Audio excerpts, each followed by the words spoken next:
Hey everyone, welcome back to ASSY Mustang Garage.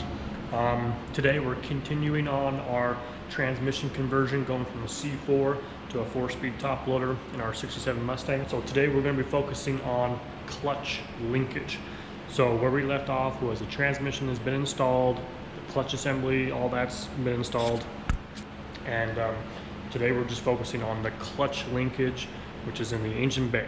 So I have lined out here for us just kind of like a general view of what this is going to look like inside the car. I'm not sure how well I'm going to be able to film up in there. I'll do my best. But anyways, this is how it's going to lay out. So you have, starting from the clutch pedal, this is your clutch pedal rod. It connects this end directly to your clutch pedal inside the car, goes through the firewall. We'll have a boot for that as well. And it's going to connect your equalizer bar. Your equalizer bar runs down here. It has a couple of mounts. So it's going to mount, this particular mount here is going to bolt to the frame, and it has a bushing and goes in right here. This particular side threads into your engine block. There is a threaded port for this. And you can install that, and it's got the bushings and everything on there as well. So then we have your clutch release rod. This is fully adjustable. That goes right into the clutch fork, and then there's a couple of springs. So here is a spring here, and mounts to a bracket which mounts to the firewall. The only part I don't have is the lower spring.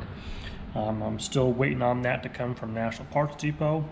It connects to your equalizer bar here and runs down to your clutch fork. So I'm missing that spring. I'm still waiting on that. I'm going to list all the parts that I have here in the description below, so that way it can be as easy as possible for you guys. But that is a general overview of what we're going to accomplish today. We're going to, first things first, we're going to remove the exhaust header, get that out of our way so we can see and mount this up as easily as possible. So let's get started.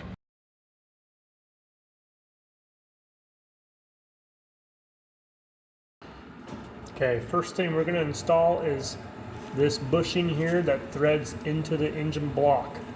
And this has this little port just right here. We're gonna thread that right in.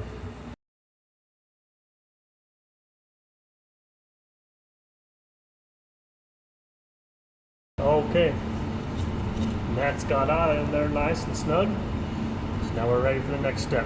Okay, so the next part that we're going to be installing is this frame bracket with the other bushing for the other side of the equalizer bar.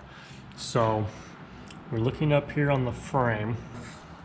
There's our power steering ram cylinder. Here's our steering gearbox. And if you just kind of feel up here, you're going to feel a couple of holes, and they have threads in them. So if we just kind of take you up here, you could probably get a good look at them. But that is where that bracket mounts to. And what we're going to do, because you can't mount this bracket in place and then install your Z-bar, is we're going to install the back bolt like this, and then we're going to pivot this back, install the Z-bar, and then install the second front bolt.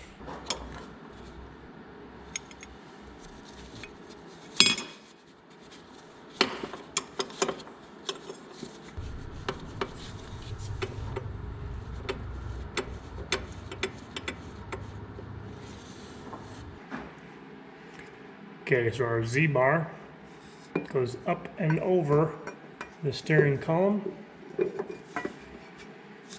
This end right here is going to go over that engine mounted bushing.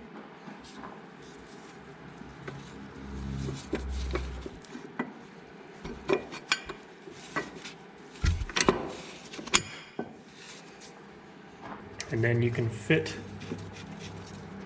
this bracket is slotted so you can adjust it and adjust the tightness over here. And how it mounts and then it pivots like this. Okay, before we get too far along, I did want to spend a little bit more time just to give you guys a good solid visual of how that equalizer bar goes on.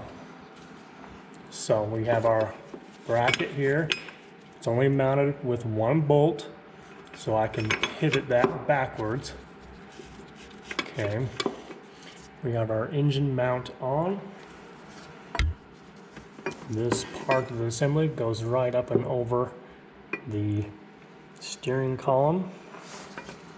We're going to slide onto the engine mount.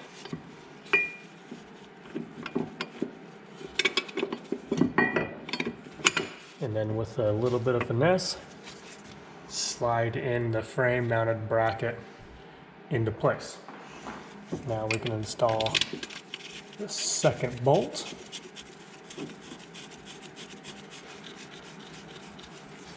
Let's just thread on. We can slide it all the way over like that and tighten those down.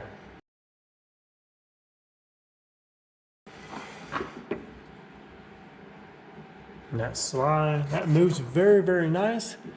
There's no play in there. We got a grease fitting here that we can grease that. So, and there's our Z-bar installation. I think it's worth noting that on our Z-bar, we actually installed a washer for a shim, because even with our bracket adjusted all the way over, we had, you know, about a washer's thickness of play side to side. And so we took this out, put a lock washer in there. That way it kind of secures that stud and then shims it over. That way there's no side to side play. It's nice and snug. And you may have to do that with your application, but just kind of worth noting. Okay, now that we have our Z-bar in place, we're going to connect our clutch rod, which goes from our clutch fork to the equalizer bar or Z-bar. So first thing is we have a new plastic bushing that goes in right there. This unit goes in on this side, right there, and then that is going to make the connection between there and there, and that's what's going to push on your clutch fork and actuate your clutch fork. So we have a cotter pin that keeps that in place. Okay, and then you can adjust this, and there is an adjustment specification. So you don't want there to be a whole lot of slop, but you want there to be virtually zero. So you don't want it to be too tight like that. It's too tight. We're going to back it off and have it very small amount of play. Tighten down your lock nuts on both sides, and that is complete. Now there's a spring. I haven't received it yet from National Parts Depot. It goes from here to here. Okay, so we're gonna make a little adjustment here on our lower clutch rod. We just got back from our first test drive. Everything went great, but on your clutch fork, there's always going to be a little bit of travel before it actually starts to engage that pressure plate. And so what we want to try and do is take up not 100% of that slack, but almost all of it. So we'll bring it to about, instead of right there, we're going to bring it to about right here, and then see how our pedal does and how the drive does.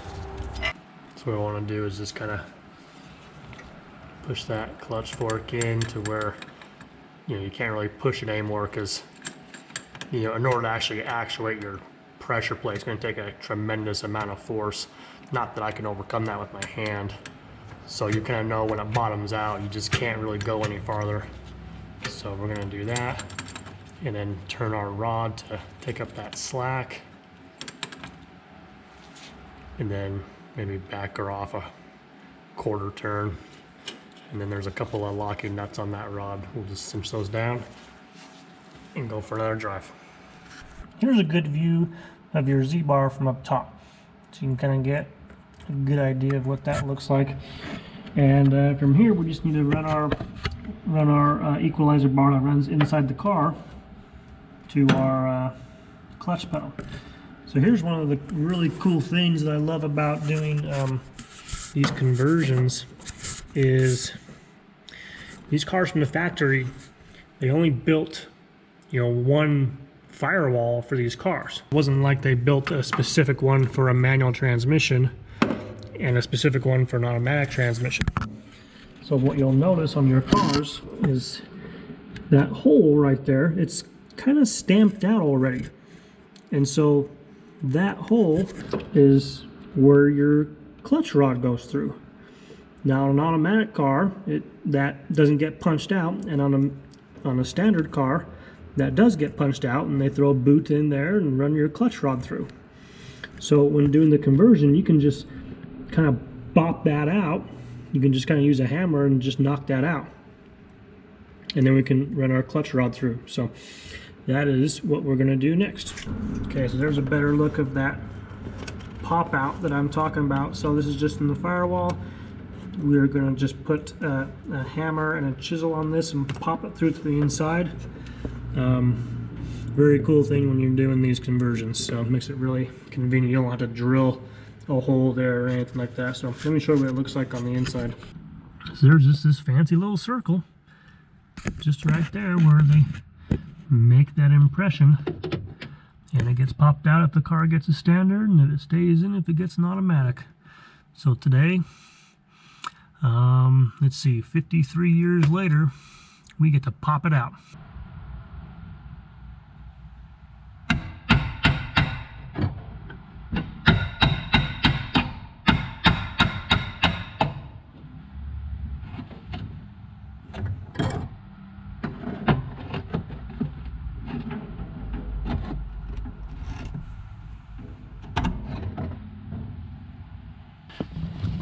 So what's cool with these is like, it doesn't take a whole lot of effort to get this to pop out. Like, it was practically coming out just with me pushing on it. And so just a few light hits with the hammer and it just comes right out.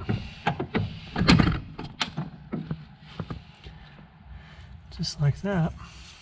So here's the remaining items that we need to finish the outside installation before we move inside the car and start doing pedals. You have your clutch rod, you have your upper spring, you have a bracket, and you have a boot. So this boot is going to go through the firewall this way. This part will be in the engine compartment, so we'll insert it from inside the car. The rod will go through this way. Actually, it's going to connect this way. So it's important to understand how that goes in. This kind of curved part goes and hooks into the equalizer bar, and this end here, it's kind of more straight, will hook onto your clutch pedal. Conveniently, this little bracket will connect to, there's two studs right there in the bottom of the firewall. Those mounts are for your park brake lever assembly. So this bracket will mount to those studs. We've got to take those nuts off, put the bracket on, and then reinstall the nuts. And then, once we have everything in place, the spring will attach to the bracket, and then to the equalizer bar, and then this part of the conversion will be complete, and we can move inside the car and start doing pedals.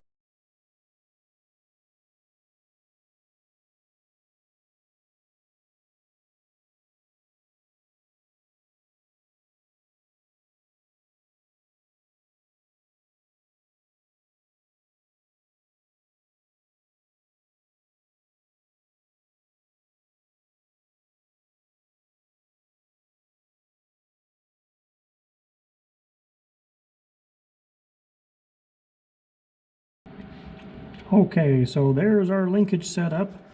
I disconnected the clutch fork rod so that you can kind of see how it actuates.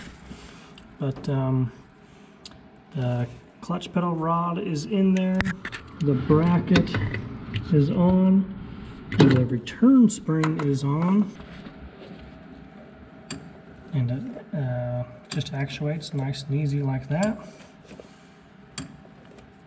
And then in the next video we'll put this rod on the pedal and swap our pedals out and bushings, and that's that for that part of the conversion. So we'll catch you next time.